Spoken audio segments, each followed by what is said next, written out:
እንደ አውሮፓውያን አቆጣጠር በ2010 ዓመተ ምህረት አውሮፓ ውስጥ በምትገኘው ትንሿ ሀገር ፖላንድ ውስጥ ሲአይኤ ለተልዕኮ ያሰማራቸውን ማቲው እና ኤሚሊ የተባሉ ሁለት አደገኛ የሲአይኤ ኤጀንቶችን እናያለን። ኤሚሊና ማቲው ሲአይኤ አሉኝ ከሚላቸው ምርጥ ኤጀንቶች ውስጥ በግንባር ቀደምትነት የሚጠቀሱ ሰላዮች ሲሆን ምንም እንኳን የሥራቸው ጸባይ የፍቅር ግንኙነት እንዲጀምሩ የሚፈቅድ ባይሆንም ማቲው እና ኤሚሊ ግን ሳያስቡት ጥልቅ የፍቅር ግንኙነት ውስጥ የገቡ እንደሆነ እንረዳለን። ያን ቀንም ዋና ተልዕኳቸው ጎር ከተባለ አሸባሪ እጅ የሚገኝን አይሲኤስ የተባለን ዓለም ላይ በሚገኙ ማንኛቸውንም ኤሌክትሮኒክስ መሳሪያዎችንና ግዙፍ ፕሮጀክቶችን ሳይቀር ሃክ ማድረግ የሚችል አደገኛ ሶፍትዌርን መስረቅ ስለነበር እነ ማቲው ጎር ያዘጋጀው ፓርቲ ላይ ዝንጥ ብለው አንድ ላይ ይገባሉ። ተልዕኮውንም አሜሪካ ከሚገኘው ቢሮ በመሆን የሚቆጣጠረው ቼክ የተባለው የነ ኤሚሊ አለቃ ኤሚሊና ማቲው ጎር ያዘጋጀው ፓርቲ ላይ ሲገቡ እጅ ለእጅ ተያይዘው መግባታቸውን በሴኩሪቲ ካሜራ በኩል ስላየ ማቲውና ኤሚሊን የፍቅር ግንኙነት ጀምራችኋል ወይ በማለት ቼክ ይጠይቃቸዋል። እነ ማቲው ግን ጎር ትክክለኛ ፍቅረኛ ማቾች እንደሆኑ እንዲያስብ ሲል ያደረጉት ነገር እንደሆነ ለቼክ ገልጸውለት ፓርቲው ቦታ ላይ የተንሸራሸሩ ሳለ ጎር ኤሚሊን አይቷት በውበቷ ስለተማረከ ሰላም ሊላት ወደ እሷ መምጣት ሲጀምር ኤሚሊ ፈጥና እጇ ላይ አንዳች ቅባት በመንፋት እጇን ትቀበዋለች። ጎርም ኤሚሊ ጋር እንደደረሰ እጇን አፈፍ አድርጎ ይዞ በመሳም ሰላምታ ካቀረበላት በኋላ የተወሰነ ሲነጋገሩ ቆይተው ጎር ኤሚሊን ትቷት ይሄዳል። ከዚህም በኋላ ኤሚሊና ማቲው የጎር ቢሮ ተደብቀው እንደገቡ ኤሚሊ ቅድም እጇ ላይ የተቀባችው ቅባት ጎር ሲጨብጣት የጎርን የጣት አሻራ አስቀርቶት ስለነበር ከእጇ ላይ የደረቀውን ቅባት በማንሳት የጎርን አሻራ ታገኛለች። ቀጥላም ኤሚሊ በጎር አሻራ አይሲኤስ የተባለው ሶፍትዌር የተቀመጠበትን ቦታ ከፍታ በትንሽዬ ሳጥን የተቀመጠውን ሶፍትዌር እንዳወጣችው ቢሮ ውስጥ የነበረው አላርም እሪ ብሎ በመጮሁ በርካታ የጎር ጋርዶች ወደ ቢሮ እንደ ጉንዳን እየተመሙ ይመጣሉ። ሆኖም ግን ማቲውና ኤሚሊ በእጅ ለእጅ ፍልሚያ ጥርሳቸውን የነቀሉ ስለነበሩ የመጡትን የጎር ጋርዶችን በሙሉ እንዳመጣጣቸው በመመለስ አፈር ከድሜ ካበሏቸው በኋላ እነ ማቲው ውጭ ያቆሙት መኪናቸው ውስጥ ገብተው ከአካባቢው ይጠፋሉ። ከደቂቃዎችም በኋላ እነ ኤሚሊ ባረን የተባለ የእንግሊዝ የስለላ ድርጅት ኤጀንት የሆነ ሰው ያዘጋጀላቸው የግል አውሮፕላን ያለበት ቦታ ይደርሳሉ።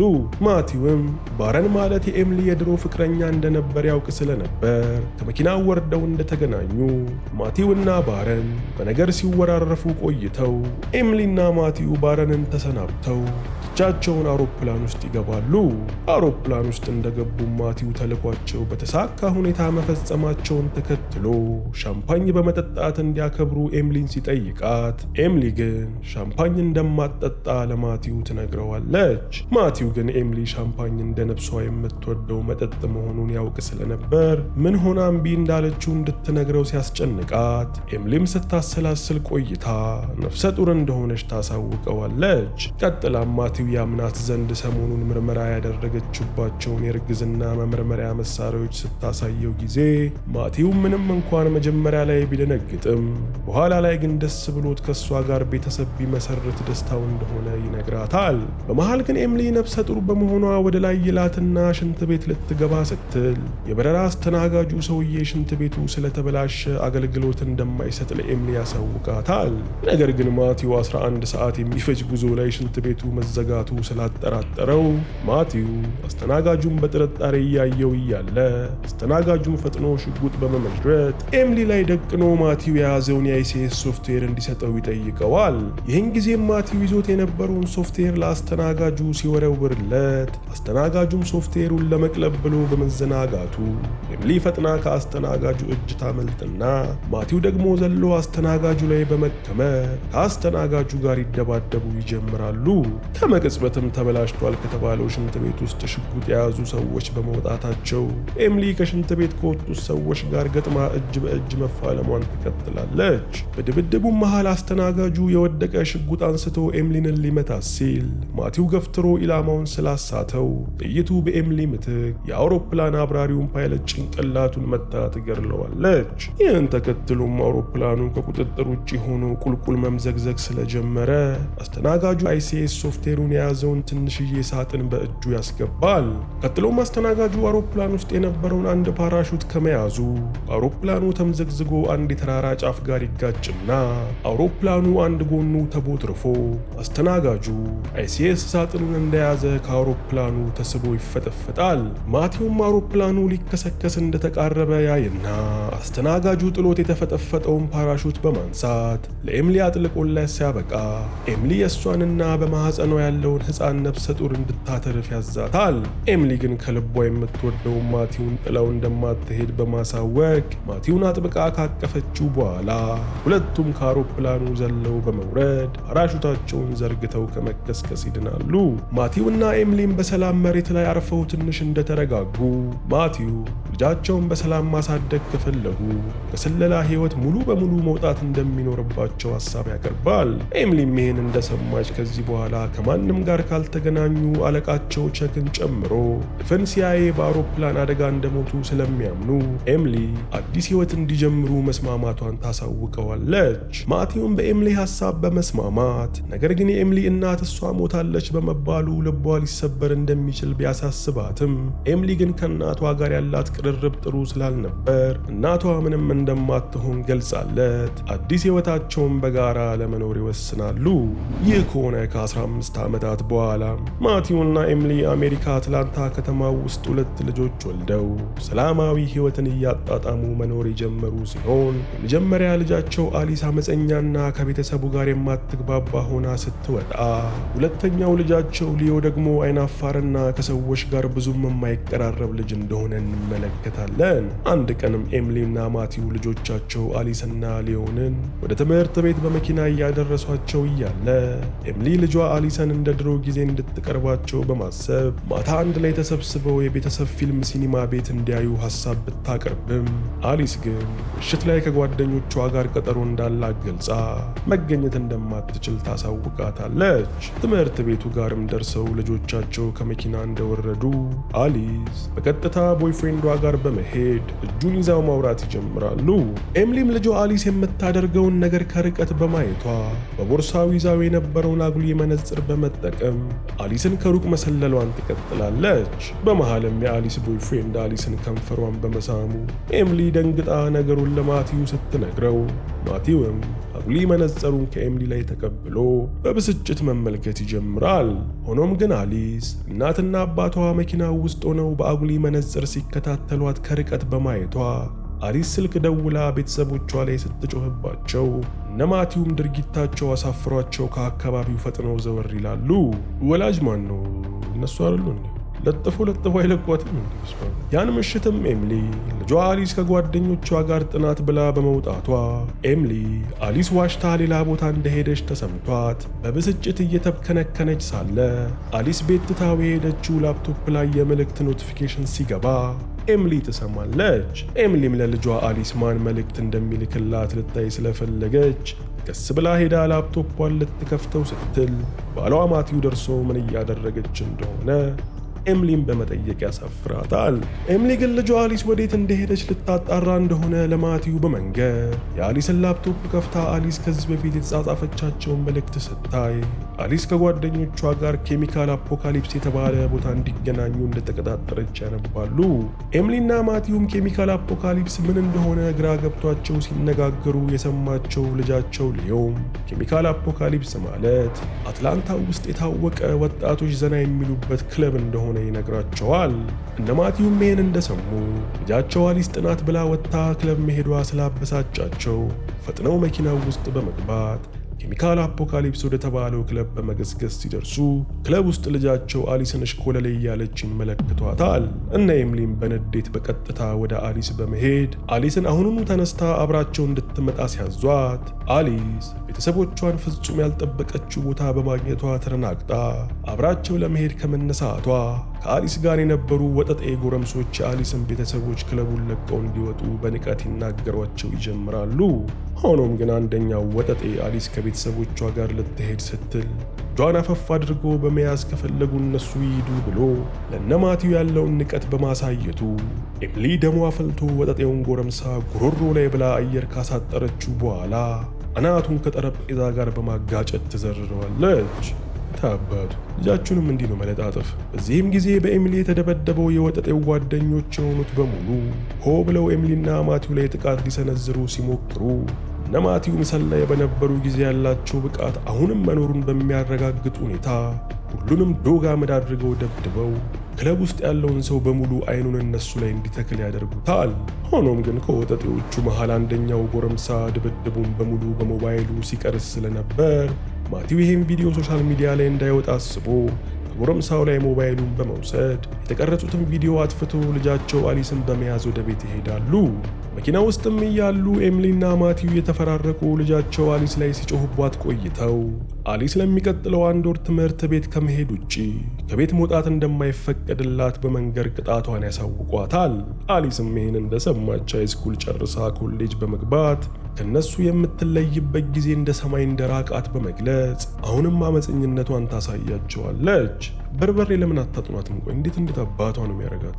ሴት ልጅ ስትጎረምስ እንደማየት የሚያስጠላ ነገር የለም። እኔ በሆንኩ የምር እዛው ነበር ለጥፌ መለክሽ አመዳም። በዚህ ሁኔታም የተጨቃጨቁ ቤት እንደደረሱም አሊስ በአእምሮዋ ሲመላለስ የነበረውን ጥያቄ በመተንፈስ ለመሆኑ እንደዚህ መፋለም እንዴት ቻላችሁ ብላ እናትና አባቷን ታፋጥጣቸዋለች። በዚህም ጊዜ ኤሚሊ ፈጠን ብላ እሷና አባቷ ማቲው ከተጋቡ በኋላ የቴኳንዶ ስፖርትን አብረው ይሰለጥኑ እንደነበር በመንገር ይህን ጥበብ የቀሰሙትን በዛን ጊዜ እንደሆነ ቢነግሯትም አሊስ ግን የነገሯትን ነገር ማመን ከብዷት የባሰ በጥርጣሬ ትሞላለች። ያን ምሽትም ኤሚሊና ማቲው መኝታ ክፍላቸው እንደገቡ ኤሚሊ ዛሬ ክለብ ውስጥ ያጋጠማቸውን ድብድብ ተከትሎ በውስጧ ተዳፍኖ የነበረው የሰለላ ሕይወት ገንፍሎ በመውጣት የቀድሞ ሕይወቷ እንደናፈቃት ለማቲው ትነግረዋለች። ማቲው ግን ያ በአድቬንቸርና ውጥንቅጥ የተሞላ ሕይወት ለልጆቻቸው ሲሉ እንደተዉት ያስታውሳትና በውስጧ የተቀሰቀሰው የድብድብ መንፈስ እንዲበርድላት በማሰብ የተወሰነ የቦክስ ልምምድ አብሯት ከሰራ በኋላ ኤሚሊ ትንሽ ሰከን ትላለች። በቀጣዩም ቀን ገና በጠዋቱ የነ ማቲው በር በመንኳኳት ማቲው ሄዶ በሩን ሲከፍተው ማቲው ፍጹም ባልጠበቀው ሁኔታ ሲአይኤ ያለ አለቃው የነበረውን ቸክ ከፊት ለፊቱ ቆሞ ይመለከተዋል። ማቲውም በጣም በመገረም ቸክን ከዚህ ሁሉ ዓመት በኋላ እንዴት ሊያገኛቸው እንደቻለ ሲጠይቀው ቸክም ትላንትና ማታ እሱና ሚስቱ ኤሚሊ ክለብ ውስጥ ሲደባደቡ በብዙ ሰው ተቀርጾ ስለነበር አንደኛው ሰው ቪዲዮአቸውን ፖስቶት ዩቲዩብ ላይ ትሬንድ እንደሆነ ቸክ ለማቲው ያሳየዋል። ቸክም ቀጥሎ ምንም ጊዜ ሳያጠፋ ከ15 ዓመት በፊት ከጎር ላይ አይሲኤስ ሶፍትዌርን ከወሰዱ በኋላ አውሮፕላኑ ላይ ጥቃት የሰነዘሩባቸው ሰዎች የእንግሊዙ ኤጀንት የባረን ሰዎች እንደነበሩ ለነ ኤሚሊ ይነግራቸዋል። በተጨማሪም ቸክ አሁን ላይ ባረን ጎር ከተባለ አሸባሪው ጋር አብሮ እየሰራ እንደሆነ ለነ ኤሚሊ በመንገር እነ ባረን አድራሻቸውን አግኝተው ሳይመጡባቸው በፊት አይሲኤስ ሶፍትዌርን ለሱ እንዲሰጡት ይጠይቃቸዋል። ኤሚሊ ግን አይሲኤስ ሶፍትዌሩ እነሱ ጋር እንደሌለና 15 ዓመት በፊት አውሮፕላኑ ሲከሰከስ ሶፍትዌሩም አብሮ እንደጠፋ ለቸክ እየነገረችው ሳለ ቸክ ከርቀት በተተኮሰ ጥይት አንገቱ ተመትቶ እነ ኤሚሊ ፊት ይዘረራል። በዛው ቅጽበትም በርካታ መሳሪያ የታጠቁ አሸባሪው ጎር እንዳሰማራቸው የሚታሰቡ ሰዎች የነ ኤሚሊን ቤት ከበው ቤቱን በተኩስ ማመስ ሲጀምሩ ኤሚሊና ማቲው ነፍሳቸውን ለማትረፍ ፈርኒቸር ስር ተደብቀው ቀጣይ እርምጃቸውን ሲያቅዱ ይቆያሉ። በዚህ መሃል ማቲው እነሱ ያሉበት አድራሻ ከታወቀ ትምህርት ቤት ያሉት ልጆቻቸው አደጋ ላይ ሊሆኑ እንደሚችሉ በመገመት ሁለቱም ፈጥነው ወደ ጋራዥ በመግባት መኪናቸውን በኃይል እየነዱ ከቤታቸው ይወጣሉ። ይህን ተከትሎም የጎር ሰዎችም መኪናቸው ውስጥ በመግባት እነ ኤሚሊን ከኋላ በማሳደድ የመኖሪያ መንደሩን እየደረማመሱ አካባቢውን ትርምስምሱን ያወጡታል። በዚህም ጊዜ ኤሚሊ አሸባሪው ጎር የሚያሳዳቸው አይሲኤስ ሶፍትዌሩ እነሱ ጋር ያለ መስሎት እንደሆነ ገብቷት ጎርን እንዴት አድርገው ቁልፉን እነሱ ጋር እንደሌለ ማስረዳት እንደሚችሉ ማቲውን እያማከረችው ሳለ ማቲው ኤሚሊን ይቅርታ እንድታደርግለት በመጠየቅ ሶፍትዌሩን እሱ እንደወሰደው ገልጾ ከ15 ዓመት በፊት ለበረራ አስተናጋጁ የሰጠው ሶፍትዌር ሐሰተኛ እንደሆነ ያጫውታታል። በስመ አብ የሰላይ ነገር ይሄ እኮ ነው። ኤሚሊም ይህንን ስትሰማ ማቲው ሶፍትዌሩን ለምን እንደወሰደ ስትጠይቀው ማቲውም ሶፍትዌሩ በመጥፎ ሰዎች እጅ ከገባ ሊያስከትል የሚችለውን ውድመት አስቦ እንደደበቀው በመግለጽ ሶፍትዌሩም ያለው የኤምሊ እናት በምትገኝበት እንግሊዝ ውስጥ ያለው መኖሪያ ስፍራ እንደሆነ ያሳውቃታል። በዚህ መሃል ግን የጎር ሰዎች በመኪና ደርሰውባቸው ወደ እነ ማቲው መኪና መተኮስ ከመጀመራቸው ማቲው መኪናው ውስጥ የነበረን የኮካኮላ መጠጥ ውስጥ ሜንቶስ ማስቲካ ይጨምርና ኮካውን የጎር ሰዎች መኪና ላይ ይወረውረዋል። በዛው ቅጽበትም ከሜንቶሱ ጋር የተቀላቀለው ኮካኮላ በኃይለኛ ግፊት ፈንድቶ መኪናቸው ውስጥ በመረጨቱ የጎር ሰዎችን መኪና እየነዳ የነበረው ሾፌር መሪውን መቆጣጠር አቅቶት ከሌላ መኪና ጋር በመጋጨት አየር ላይ ተምዘግዝጎ ይገለበጣል። ከዚህም በኋላ እነ ማቲው ልጆቻቸው ትምህርት ቤት ደርሰው ያለምንም ማብራሪያ አሊስንና ሊዮንን ከጓደኞቻቸው በመነጠል አጣድፈው ይዘዋቸው ከትምህርት ቤት በመውጣት በቀጥታ ወደ ኤርፖርት ይወስዷቸዋል። ኤርፖርት እንደደረሱም ለልጆቻቸው ወደ እንግሊዝ ሀገር ሊሄዱ እንደሆነ ስለነገሯቸው አሊስ በአንድ ቀን ተነስተው ወደ እንግሊዝ እንሄዳለን ያሉበትን ምክንያት ካልነገሯት ከኤርፖርት ወዴትም ንቅንቅ እንደማትል ለቤተሰቦቿ ታሳውቃቸዋለች። ኤምሊም አማራጭ ስላጣች እንግሊዝ የሚሄዱት ለእርሷ እናቷ ለእነርሱ ደግሞ አያቷ የሆነችውን ሴት ለመጎብኘት እንደሆነ ስታሳውቃቸው አሊስም የበለጠ ተናዳ ከዓመታት በፊት እናቷ እንደሞተች እንደነገረቻት በመግለጽ ኤምሊንን ታፋጣታለች። ሆኖም ግን ማቲው በመሃል ገብቶ ነገሩን ስላበረደው እና አሊስ እየተነጫነጩም ቢሆን ወደ እንግሊዝ የሚወስዳቸው አውሮፕላን ውስጥ ይገባሉ። አውሮፕላን ውስጥም ኤምሊ ስታሰላስል ቆይታ ልጆቻቸውን መዋሸት ስለሰለቻት ስለማንነታቸው እውነታውን ቢነግሯቸው መልካም እንደሆነ ማቲውን ስታማክረው ጊዜ ማቲው ግን ስለማንነታቸው ለልጆቻቸው ምንም መንገር እንደሌለባቸው በመግለጽ የኤምሊን ሐሳብ ውድቅ ያደርገዋል። እንግሊዝ እንደደረሱ ማቲውና ኤምሊ ያዘጋጁትን ሐሰተኛ ፓስፖርት በማሳየት ከኤርፖርት ይወጡና አንድ የህዝብ ትራንስፖርት ባስ ውስጥ ይገባሉ። ጥቂት ኪሎ ሜትሮችንም ተጉዘው ከባሱ እንደወረዱ ኤምሊ ከአንዱ ሰው ጋር ሳታስበው የተጋጨች በመምሰል ከሰውየው ላይ የመኪና ቁልፍ ሰርቃ ለማቲው ትሰጠዋለች። ማቲውም ፈጠን ብሎ ፓርኪንግ ላይ ከቆሙት መኪኖች መካከል ቁልፉን የሰረቁትን ሰውዬ መኪና ይዞ በመምጣት ለልጆቹ መኪናው አሜሪካ እያሉ በኦንላይን የተከራዩት እንደሆነ ገልጾላቸው መኪናው ውስጥ ያስገባቸዋል። ነገር ግን ለካ እነ ማቲው ባስ ውስጥ ሳሉ ለጎር የሚሰራ አንድ ሰው አይቷቸው ስለነበር ማቲውና ኤምሊ እንግሊዝ መግባታቸውን ለጎር ደውሎ ያሳውቀዋል። በሌላም በኩል የእንግሊዝ ሰላይ ኤጀንት የሆነው የኤምሊ የድሮ ፍቅረኛ ባረንም እነ ማቲው ከዓመታት መጥፋት በኋላ ወደ እንግሊዝ መምጣታቸውን ስለሰማ እሱም እነ ማቲው ይዘው የተሰወሩትን ICS ሶፍትዌር በእጁ ለማስገባት ሰዎቹን ያሰማራል። እነ ማቲውም በሰረቁት መኪና ቀኑን ሙሉ ሲጓዙ ቆይተው መምሸት ሲጀምር ሊዮ በጣም እንደራበው ለእናትና አባቱ አሳውቆ መነጫነጭ ይጀምራል። በዚህም ምክንያት ማቲው መኪናቸውን አንድ ነዳጅ ማደያ ቦታ አቁሞ ለሊዮ ገንዘብ በመስጠት እሱና እህቱ ከሱፐር ማርኬት ምግብ ገዝተው እስኪመጡ እነርሱ ደግሞ ነዳጅ እየቀዱ እንደሚጠብቋቸው ነግሯቸው ሊዮና አሊስ ወደ ሱፐር ማርኬቱ ይገባሉ። አሊስና ሊዮም ሱፐር ማርኬት ውስጥ እንደገቡ አሊስ የያዙትን ፓስፖርት በደንብ ስትመለከተው ፓስፖርቱ ላይ ያለው ስማቸው ትክክለኛ ስማቸው እንዳልሆነ ትመለከታለች። አበደች ልጅ። አሊስም በሁኔታው ግራ ተጋብታ ወላጆቻቸው ምናልባትም አደገኛ ወንጀል ሰርተው ከመንግስት እየሸሹ እንደሆነ ስትጠረጥር ሊዮ ደግሞ ወላጆቻቸው ወንጀል የሚሰሩ አይነት ሰዎች እንዳልሆኑ በልበ ሙሉነት ለአሊስ ያሳውቃታል።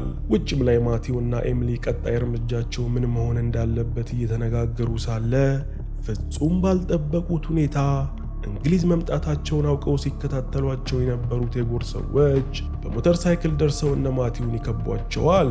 ይህን ተከትለው ማቲው ጋዝ መሙያ ቱቦ ላይ እሳት በመለኮስ የከበቧቸውን የጎር ሰዎችን እሳት እየረጨ እንዳይቀርቡት ሲያደርጋቸው፣ ኤምሊ ደግሞ እንደ እንቁራሪት ከግራና ቀኝ እየዘለለች የጎርን ሰዎች አንድ በአንድ መጨፍጨፏን ትቀጥላለች። ይሄ ሁላ ድብድብ ሲከናወንም አሊስና ሊዮ በአይናቸው በብረቱ ስላዩ እነ አሊስ ወላጆቻቸው ፍጹም የማያውቋቸው ሰዎች እንደሆኑ ተረድተው በአግራሞት አፋቸውን ከፍተው ማየታቸውን ይቀጥላሉ።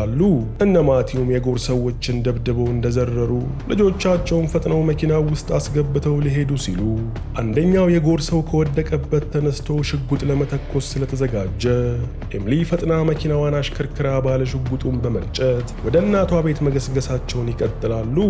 አሊስና ሊዮ ግን ያዩትን ነገር ማመን ከብዷቸው እናንተ እነማን ናችሁ?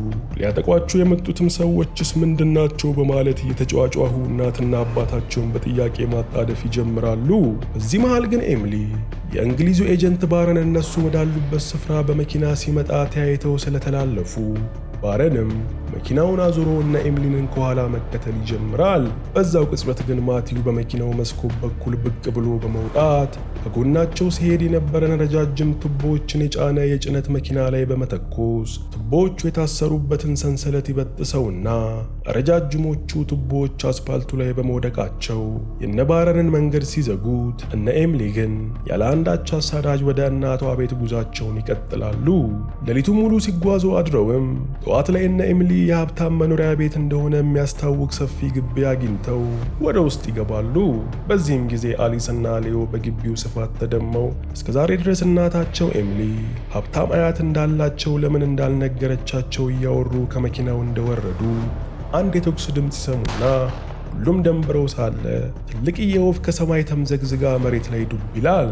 በዚህም ጊዜ በመሳሪያ ወፍ እያደነች የነበረችው ጄኒ የተባለችው የኤሚሊ እናት መጣ እነ ኤሚሊንን ሰላም በማለት ራሷን ለልጅ ልጆቿ ታስተዋውቃቸዋለች። ጄንም ምንም እንኳን ለእንግሊዝ የስለላ ድርጅት በስናይፐር ተኳሽነት ረጅም ዓመታትን ስትሰራ ቆይታ ጡረታ የወጣች ቢሆንም አሁንም ድረስ ግን ኢላማዋን የማትስት ንስር አይን ያላት ሴት እንደሆነች እንመለከታለን። በመቀጠልም ጄኒ ቤተሰቡን ወደ ቤቷ እንዳስገባቻቸው አሊስና ሌዮ በቤቱ ማማርና ውበት ተደንቀው እየዞሩ መጎብኘት ሲጀምሩ ማቲው ደግሞ እዚህ የመጡት የሆነ ዕቃ ለመውሰድ ብቻ ስለሆነ ቶሎ ብለው እንደሚመለሱ ለጄኒ ይነግራታል።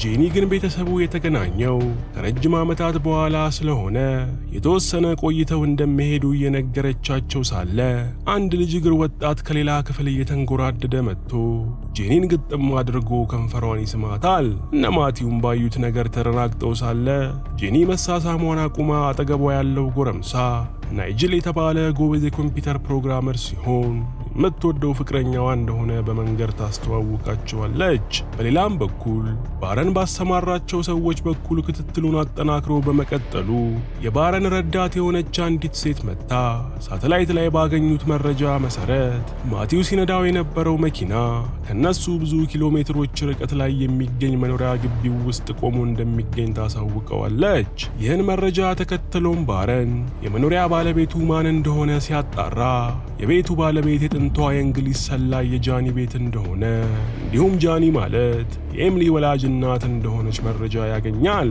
ጃኒ ቤት ውስጥም የጄኒ ፍቅረኛ ናይጅል አሊሰንና ሌዮንን በመውሰድ ቤቱን እያዘዋወረ ሲያስጎበኛቸው ማቲው ደግሞ ጃኒ ፊት በመቆም ከ15 ዓመት በፊት ጂኒ ግቢው ውስጥ እሷ ሳታውቅ አይሲኤስ የተባለውን ሶፍትዌር የያዘ ሳጥን ደብቆ እንዳስቀመጠ በመንገር አሁንም የመጡት እሱን ሊወስዱ እንደሆነ ያሳውቃታል። ጂኒ ግን ይህንን ስትሰማ ማቲውና ኤሚሊ ይህን በማድረጋቸው ምንም የማታውቀው የእሷን ደህንነትም አደጋው ውስጥ እንደከተቱ በመግለጽ መቆጣት ስትጀምር ኤሚሊን በእናቷ ላይ እስከዛሬ አምቃ የያዘችው ብስጭት ገንፍሎ ወጥቶ ጂኒ ከድሮም ጀምሮ ለእሷ ምንም ክብርና ፍቅር የሌላት ሰው እንደሆነችና አንድ ቀን እንኳን እንደ ልጅ ፍቅር ሰጥታት እንደማታውቅ በንዴት ትገልጽላታለች። ጂኒ ግን ለእሷ ፍቅር እየሰጠች አብራት ጊዜ ከማሳለፍ ይልቅ ስራ ላይ ስታተኩር የነበረው የእሷን ሆድ ለመሙላት እንደሆነ በመንገር አሁን የገነባችውን ጠንካራ ስብዕና እንዲኖራት ያስቻለቻት በዚህ መልኩ ስላሳደገቻት እንደሆነ ለኤሚሊ በመንገር አሁን ላይ ኤሚሊም ልጆቿን በተመሳሳይ መንገድ እያሳደገች እንደሆነ ታሳውቃታለች። ኤሚሊ ግን ይህን እንደሰማች እንዳንቺ መቼም አልሆንም ብላ ለጃኒ ስትመልስላት ጃኒም ቀበል አድርጋ ሁለቱንም የሚያመሳስላቸው ነገር ቢኖር ኤሚሊ እሷን እንደምትጠላት ሁሉ ኤሚሊ ደግሞ ልጇ አሊስን እንደማትወዳት ነግራ የኤሚሊን ልብ ትሰብረዋለች። ነገር ግን አሊስም ይህን ንግግር ተደብቃ ስትሰማ ስለነበር ጃኒ ድንገት ዘወር ብላ አሊስን እንዳየቻት አሊስ ከቦታው ፈጥና ዘወር ትላለች። ከዚህ ንግግር በኋላ ኤሚሊና ማቲው የአይሲኤስ ሶፍትዌሩን ማቲው ካስቀመጠበት ቦታ ለመውሰድ ሲሄዱ ጂኒ ደግሞ ቅድም ተደብቃ ንግግራቸውን ስትሰማ ወደ ነበረችው የልጅ ልጇ አሊስ በመሄድ ማውራት ይጀምራሉ። በንግግራቸውም ወቅት አሊስ እናቷ ኤሚሊን እንደማትጠላት ለጃኒ በመግለጽ ነገር ግን ከእናቷ ኤሚሊ ጋር በብዙ ነገሮች ስለማይስማሙ ሁሌም ቢሆን እንደሚጨቃጨቁ ለአያቷ ጂኒ ትነግራታለች። ጂኒም ይህን እንደሰማች ልጅ የፈለገ ከወላጁ ጋር ቢጣላም ወላጆችን ግን አምርሮ መተው እንደማይችል በመንገር እሷና ልጇ ኤሚሊም ተመሳሳይ አለመግባባቶች አራርቋቸው እንደኖሩ ታሳውቃታለች። ይህ በእንዲህ እንዳለ በርካታ መሳሪያ የታጠቁ ኃይሎች ጃኒን ቤት ጥሰው በመግባት ወደ ዋናው ቤት ማምራት በጀመሩበት ቅጽበት ማቲውና ኤሚሊ ደግሞ ከዋናው ቤት ተገንጥሎ የሚገኝ ድሮ የወይን ጠጅ ማስቀመጫ የነበረ ቤት በመሄድ ማቲው ለ15 ዓመት ደብቆ ያስቀመጠውን አይሲኤስ ሶፍትዌሩን ያወጣዋል። ወዲያውኑ ግን እነ ማቲው የሄሊኮፕተር ድምፅ ስለሰሙ ፈጥነው ከነበሩበት ቤት ሲወጡ መሳሪያ የታጠቀ ሄሊኮፕተር ግቢው ውስጥ ማረፉን አይተው በፍጥነት ወደ ዋናው ቤት ገስግሰው ይደርሳሉ። ማቲውና ኤሚሊን በጓሮ በር አድርገው ወደ ቤት እንደገቡ የኤሚሊና ጃኒ ከፍቅረኛዋ ናይጅል ጋር አፋቸውና እጃቸው ታስሮ ስላገኟቸው ኤሚሊ ጂኒና ናይጅልን ከፈቱ በኋላ ልጆቻቸው ሊዮና አሊስን ፍለጋ ደግሞ ወደ ሳሎን ቀስ ብለው ይገባሉ። ነገር ግን እዛ ከመድረሳቸው አድፍጠው ሲጠብቋቸው የነበሩት መሳሪያ የታጠቁ ሰዎች እነ ማቲውን በቁጥጥር ስር ውለው ልጆቻቸው ታስረው ወደሚገኙበት ክፍል ይወስዷቸዋል።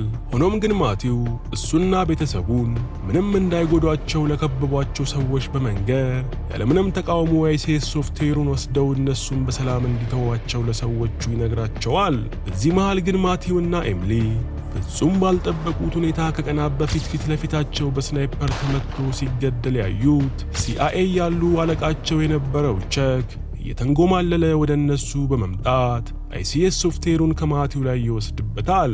እነ ማቲውም ቸክ ፊት ለፊታቸው ሲገደል ስላዩት እስካሁን እንዴት በህይወት እንደቆየ ሲጠይቁት ቸክም ቀለም ባለው ሽጉጥ አንገቱን ተመትቶ እንደወደቀ በመንገር ይሄ ሁላ ድራማ እነ ማቲው አይሲኤሱን የደበቁበትን ቦታ እያመሩ እንዲወስዱት እንደሆነ ያሳውቃቸዋል። ቀጥሎም ከ15 ዓመት በፊት እነ ማቲው አይሲኤስ ሶፍትዌሩን ይዘው መሰወራቸውን ተከትሎ የሲአይኤ አመራሮች ቸክን ለስራው ብቁ አይደለህም በማለት ከሲአይኤ አመራርነቱ አባረው ባዶን እንዳስቀሩት በመግለጽ ከቀናት በፊት ግን እነ ማቲው በህይወት መኖራቸውን የክለቡ ድብድብ ላይ ማየቱን ተከትሎ ሁሉንም ነገር በአንዴ እንዲያጣ ያደረጉትን እነ ማቲውን እንዲሁም ሲአይኤን ለመበቀል ሲል ይህን መላ እንደዘየደ ያሳውቃቸዋል። በዚህም ሰዓት እነ ማቲው የእንግሊዙ ሰላይ ባረን እያሳደዳቸው ያለው አይሲኤስ ቁልፉን ይዘው በመጥፋታቸው እንጂ ከአሸባሪው ጎር ጋር ተባብሮ እንዳልሆነ ይገባቸዋል። ይህ በእንዲህ እንዳለም የኤሚሊ እናት ጂኒ ከፍቅረኛዋ ናይጅል ጋር ታስራ ሳለ እየጠበቋት የነበሩት የቼክ ሰዎች መዘናጋታቸውን ስላየች ጂኒ ፈጥና ከተቀመጠችበት በመነሳት ኪችን ካቢኔቷ ውስጥ አስቀምጣው በነበረችው ማደንዘዣ መርፌ የሚተኩስ ሽጉጥ ሁለት ታጣቂዎችን መታ ትጥላቸዋለች። በዛው ቅጽበትም ሁለት ተጨማሪ ታጣቂዎች ጂኒ ጋር ቢመጡም ጂኒ ግን ሁለቱንም ታጣቂዎች እጅ በእጅ በመፋለም የደበደበቻቸው ሳለ አንደኛው ታጣቂ ሽጉጥ አውጥቶ ወደ ጂኒ ሲተኩስ ጥይቱ ጂኒን ስቷት ናይጅልን እጁ ላይ ይመታዋል። የሽጉጡ ድምፅንም ተከትሎ እነ ቸክ ተረናግጠው ትኩረታቸው ሲበታተን ኤሚሊና ማቲው አጋጣሚውን ተጠቅመው ሽጉጥ የደቀኑባቸውን ሰዎች በጥበብ በመዘረር ሽጉጡን ነጥቀው እነ ቸክ ላይ ይደቅኑባቸዋል። ቸክ ግን ከተወሰኑ ሰዎች ጋር በመሆን ሌዮና አሊስ ላይ ሽጉጡን በመደቀን ማቲውና ኤሚሊ ሽጉጣቸውን እንዲጥሉ እያስፈራራቸው ሳለ ሁለት የቸክ ሰዎች ማቲውና ኤሚሊን ከኋላ በመምታት ራሳቸውን ያስቷቸዋል።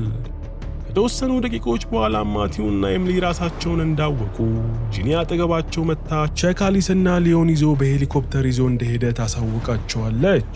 እነ ኤሚሊም ቸክ ልጆቻቸውን ይዞ የሄደበትን ሄሊኮፕተር ታርጋ ለማንበብ ፈልገው ግቢው ውስጥ የተተከለው ሴኩሪቲ ካሜራ ታርጋውን ቅርጾት እንደሆነ ለማየት የሴኩሪቲ ካሜራው ስክሪንም ቢመለከቱም ሄሊኮፕተሩ ግን ሩቅ ስለነበር ታርጋው እንዳልተቀረጸ ይመለከታሉ። ሆኖም ግን ሌዮ በቸክ ሰዎች እየተወሰደ እያለ እጁን ከፍ አድርጎ እጁ ላይ ያለን ዲጂታል ሰዓት መጠቆሙን በስክሪኑ ስላዩ እነ ኤሚሊም ጂፒኤስ የተገጠመለትን የሌዮን ዲጂታል ሰዓት አቅጣጫ በማጣራት እነ ሌዮ ያሉበትን ቦታ ተከታትለው ይደርሱበታል። በዚህም መሰረት ቸክ ልጆቻቸውን አግቶ የወሰደው ለንደን ውስጥ የሚገኝ አንድ ሙዚየም አካባቢ እንደሆነ ስላወቁ ያን ዕለት ምሽት ማቲው፣ ኤሚሊ፣ ጂኒና ናይጅል በመሆን ወደ ቦታው ይሄዳሉ። እዛም እንደደረሱ የሙዚየሙ በር ላይ ፍተሻው ጠንካራ እንደሆነ በማየታቸው ማቴዎና ኤሚሊ ሽጉጣቸውን ቆሻሻ መጣያ ስፍራ አስወግደው ባዶ እጃቸውን ወደ ሙዚየሙ ቀጥ ብለው ይገባሉ። ሙዚየም ውስጥም ቼክ ለአሸባሪው ጎር ደውሎ በ150 ሚሊዮን ዶላር አይሲስ ሶፍትዌሩን ሊሸጥለት ቢያስማማውም ጎር ግን ከ50 ሚሊዮን ዶላር በላይ አልከፍልም በማለቱ ቼክ ጎርን ከጨዋታው አስወጥቶ የዓለማችንን ቱጃሮች በመሰብሰብ አይሲስ ሶፍትዌሩን ሊያጫርታቸው ዝግጅቱን ይጀምራል። ጎር ግን የአይሲስ ሶፍትዌሩ ከሱ ውጪ ማንም እጅ መግባት እንደሌለበት ስላመነ ወዲያውኑ የራሱን ሰዎች ቼክ አይሲስ ሶፍትዌሩን ሊያጫርት የተዘጋጀ ወዳለበት ስፍራ ይልካቸዋል። በሌላም በኩል ቼክ የሚያጫርታቸው ባለሀብቶች እንደተሰበሰቡ ቼክ አይሲስ የተባለው ሶፍትዌር ምን ያህል አደገኛ እንደሆነ ሊያሳያቸው ስለፈለገ የኮምፒውተር ባለሙያውን አዞ አይሲስ ሶፍትዌሩን በመጠቀም ለንደን ውስጥ ያለውን መብራት እንድታጠፋ ያዛታል። በሰከንዳት ውስጥም የኮምፒውተሩ ባለሙያ ለንደን ውስጥ ያለውን መብራት በሙሉ አይሲስ ሶፍትዌሩን ተጠቅማ ስላጠፋቻቸው እነ ማቲው ቼክ አይሲስ ሶፍትዌሩን ለመሸጥ እየሞከረ እንደሆነ ገብቷቸው ቼክን ለማስቆም መፋጠናቸውን ይቀጥላሉ።